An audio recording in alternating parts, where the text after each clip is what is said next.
preacher in the house tonight. So we look forward to hearing from you, and I would like to turn the floor over to Allen Mashburn.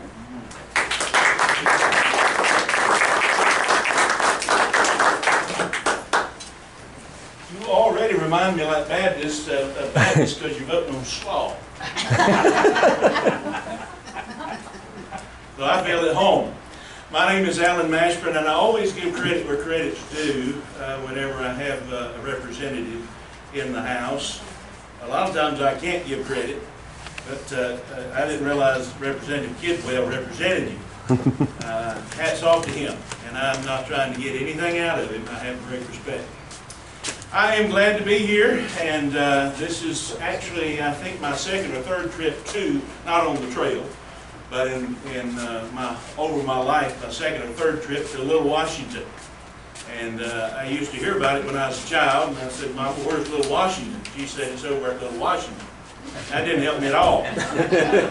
But again, my name's Allen Mashburn. I am a pastor, as she mentioned. I have 4 children. This is Lexi, my oldest daughter. And I have children ages 19 all the way to age 4. We figured out what was causing it, and we just went ahead and switched to bottled water. So we figured it out. I want to tell you why and where and how we got to this point, okay? How many of you have grandchildren? How many of you have children? If you have grandchildren, you have children. Yeah. Chances are, if you didn't have parents, you're not here either. You'll catch that tomorrow by freight. But anyway, it's a cheap preacher's joke, all right? But 2024 is going to be about 3 categories. And people can say, well, it's going to be about education. It is. It's going to be about economy. It is. But you can sum it up with 3 categories: faith, family, and freedom. Faith, family, and freedom.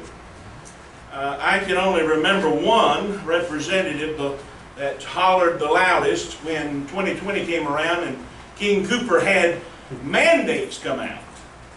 And I thank him for that. That's how I got to really respect your representative back there. And I thank God for people who were willing to stand. When I came to the church that I am at now, I thought, well, I'm going to finish my doctorate. I'm going to be on the faculty of some school somewhere and teach theologs, write theological papers. Started looking around thinking about my children's future and realized I have no idea what their future is going to look like if I don't take a stand. So here we are. At that time, we started a podcast called Carolina Conservatives, Preachers with a Punch.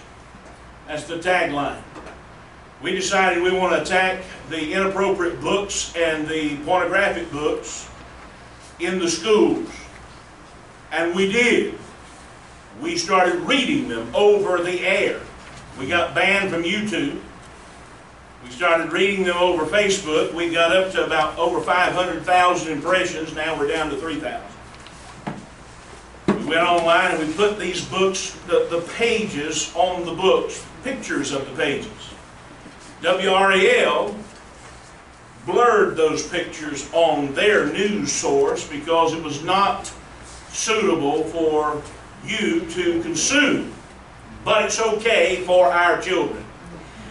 Now, that's not to say that there aren't good people out there that are doing things to take these books away. They are. They are out there. This is what brought me to this point. And for 3 solid years, we worked on that.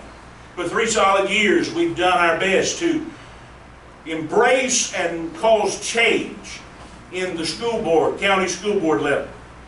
Because I believe there ought to be a conservative school board in every county.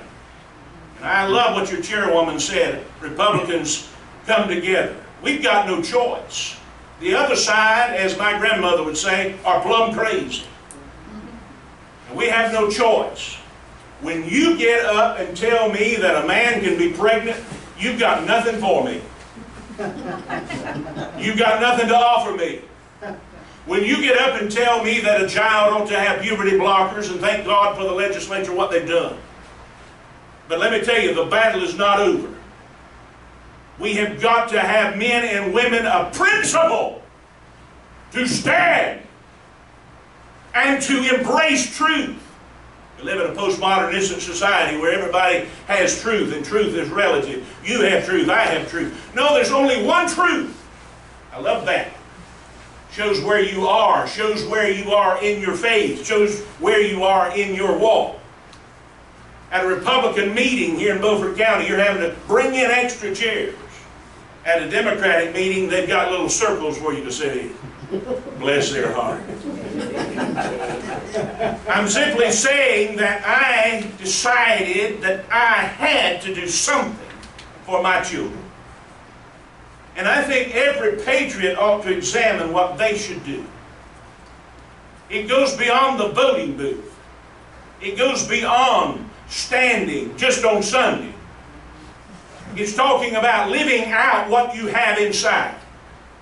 The world, certainly the left, wants to quieten you up and shut you up and just put you in a box and tell you you are the negativity. You're the problem. No, we must never give out.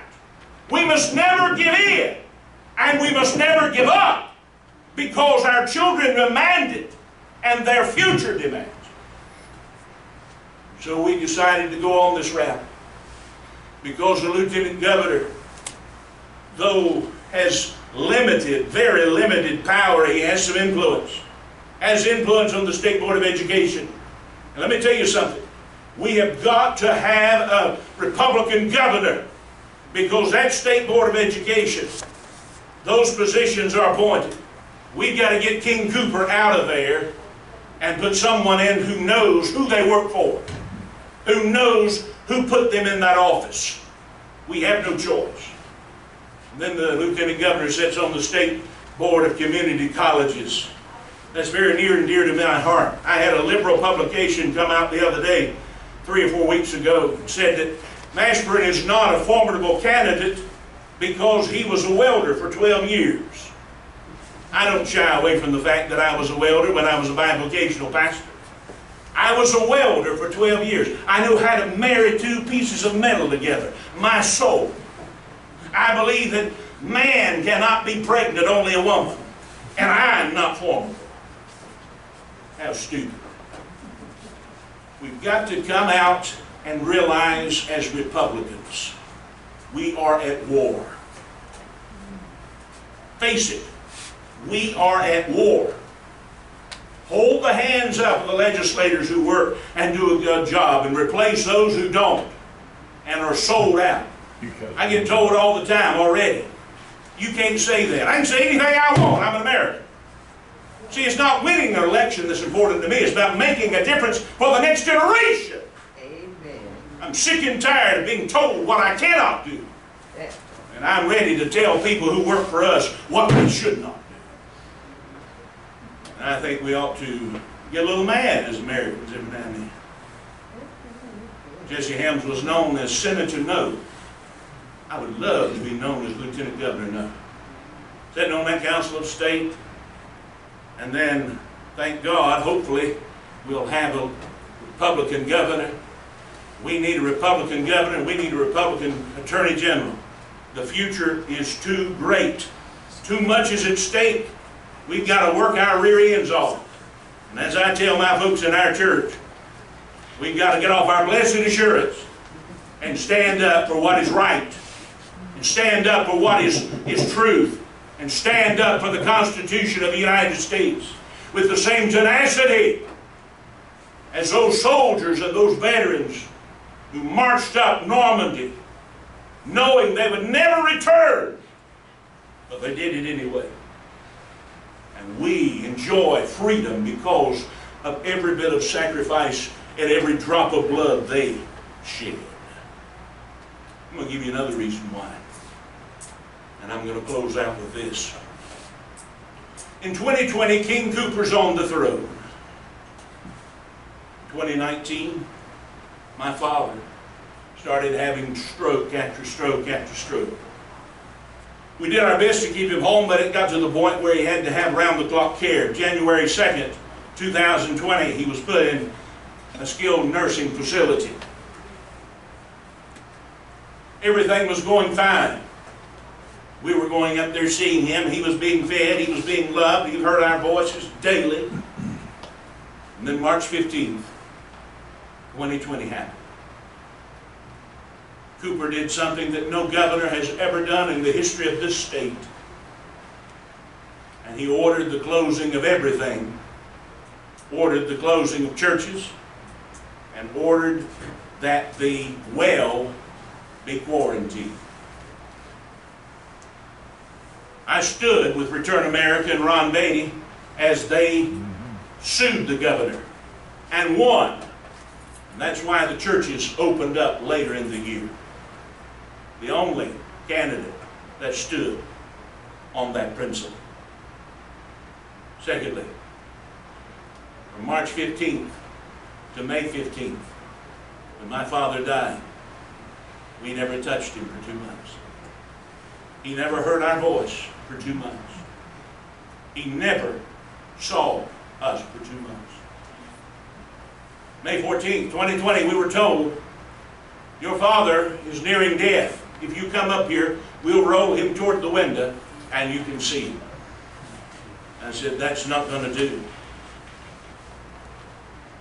I said, I'm coming in. The administrator said, if you come up here, we'll meet you at the door of the sheriff. We have to abide by the governor's mandate. I said, the governor's mandate is not law. And you're not God. And I'm bigger than you, and I'm going through you. When I got up there, he moved out of the way. There's a reason why I eat like a horse. You never know when you're going to need some manpower. We get up there and he says, you've got to suit up. We suited up like we were going into surgery. That took every bit of 2 minutes.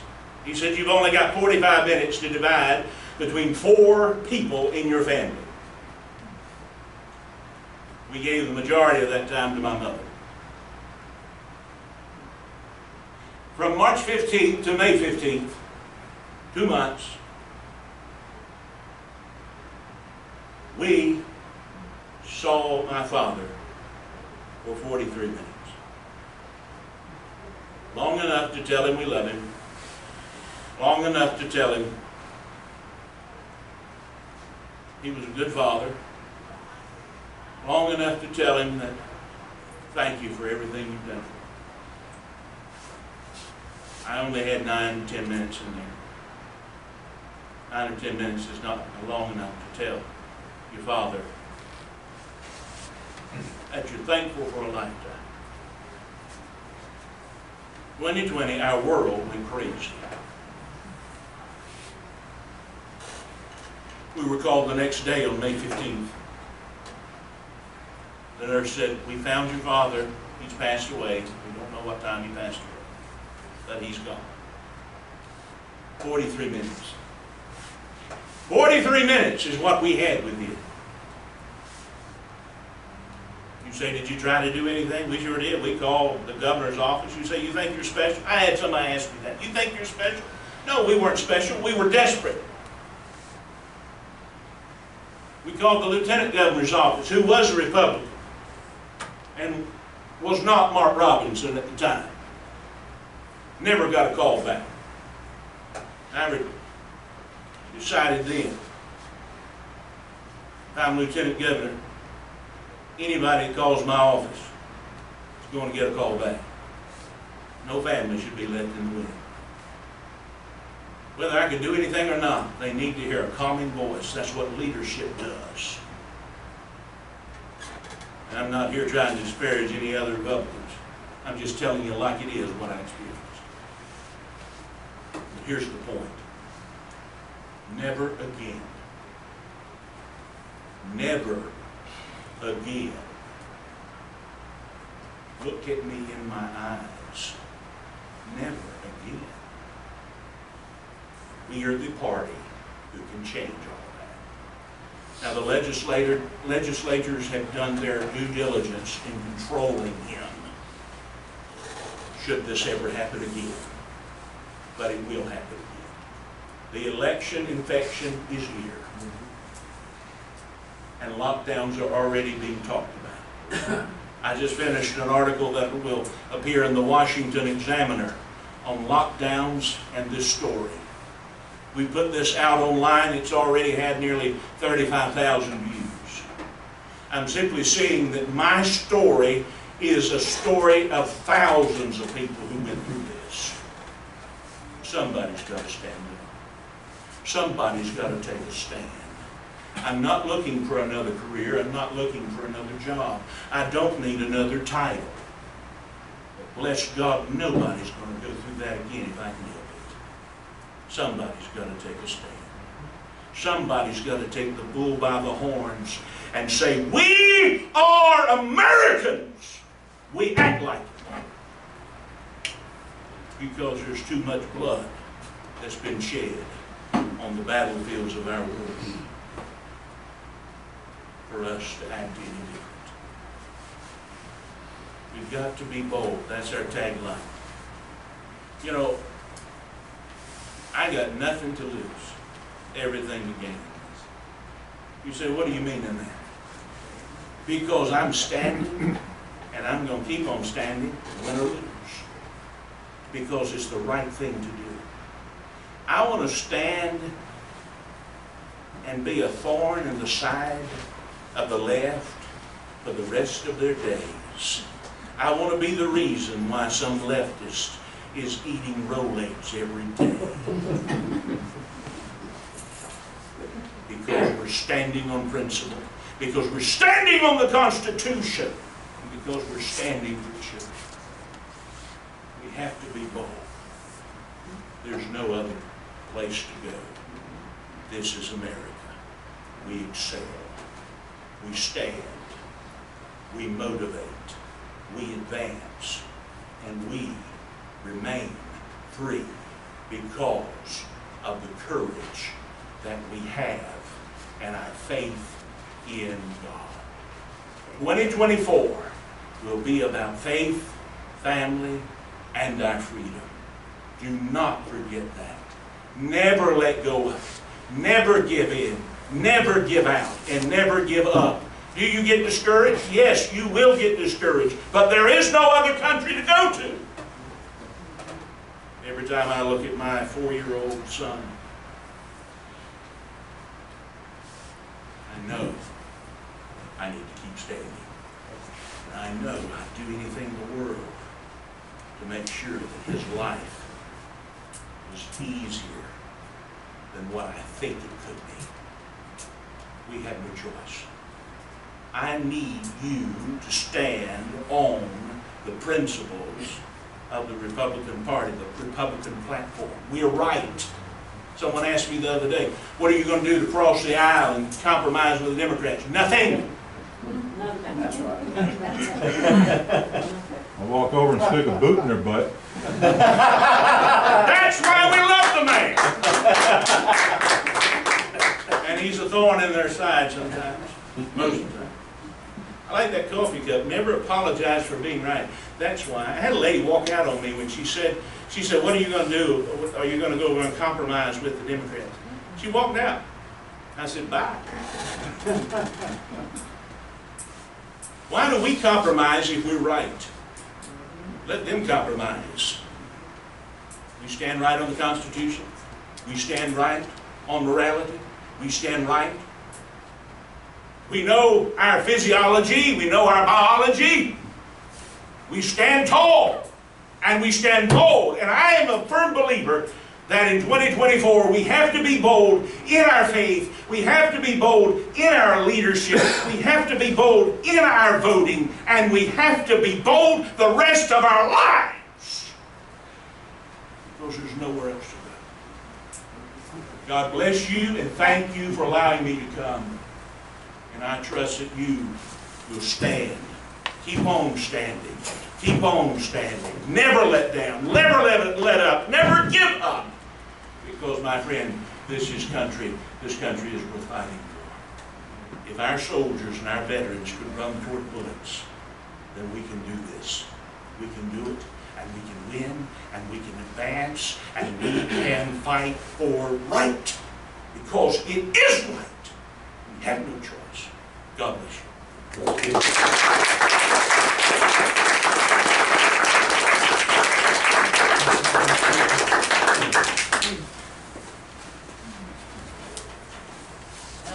I've got to get a picture of you before you leave. I had to go live so Jody could watch. So you need to go on our wall of fame there.